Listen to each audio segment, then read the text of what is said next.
240 years ago, Captain James Cook set sail from England in 1768 on the Endeavour with a crew of about 100 men on a world voyage to discover the transit of Venus.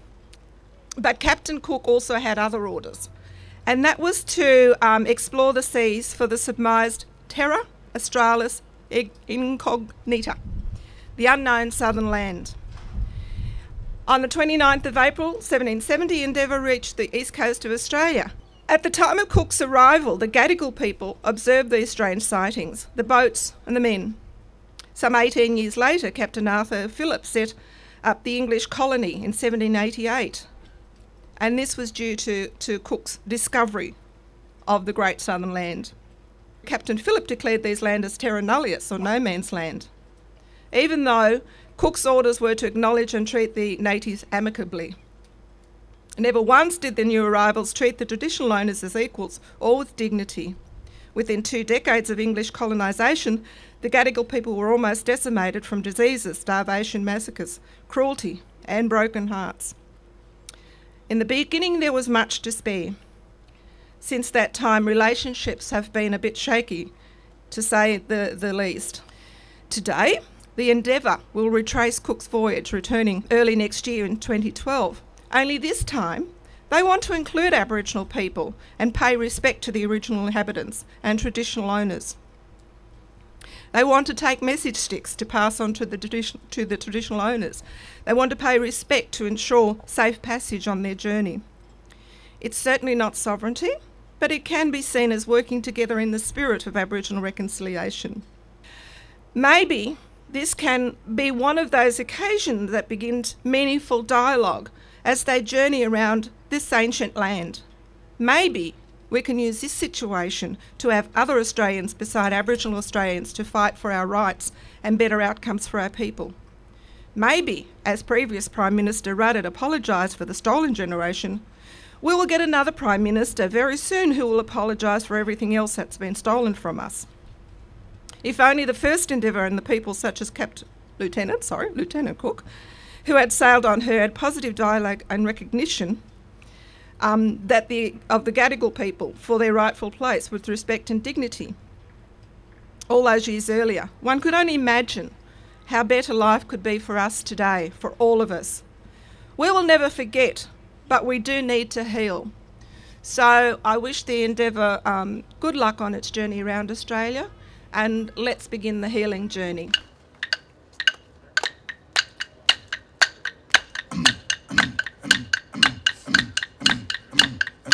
Gina, mana, gina, mana, gina, mana, gina, mana, gina, gina, mana, gina, mana, gina, mana, gina, mana, gina, mana, gina, hey, gina, mana, gina, mana, gina, mana, gina, mana, go brrrr, wanama, ma,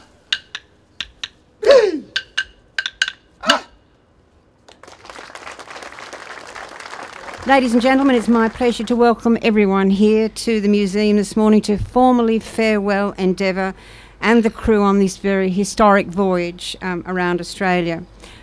The ship looks calm and very beautiful behind me, but I can assure you that there's been a tremendous amount of work in getting the ship ready for the voyage.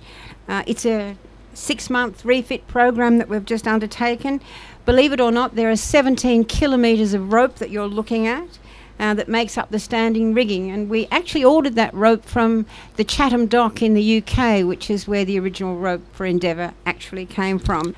And I'd really just like to take a moment to thank and to acknowledge the museum staff, particularly in our fleet section, for really what has been a huge project to make this ship look as good and be as in finer condition as it is today. This ship is acknowledged as one of the most accurate maritime reproductions in the world, and we're very, very proud of it, and as Australians you should be proud of the ship as well. Endeavour is going to travel 8,000 nautical miles over the next 13 months. It will involve 800 voyage crew. It will visit 18 ports around the country and open in 15 of them, with hundreds of school children coming on board to see what it was like on Cook's vessel. This ship will connect with hundreds of thousands of people who would not normally see some of our national treasures. Today marks a very, very special day. Special day for the Endeavour, a special day for the National Maritime Museum, but it's also a special day for the Australian Government. The Australian Government is proud to be supporting 39 young Indigenous participants to join the HMB Endeavour voyage. It's part of an Indigenous pre-employment program. It will help these young Indigenous people to grow as individuals, to gain self-confidence, self-esteem, and also allow them to gain skills. It's not training for training's sake. This is training that leads to employment in the maritime industry.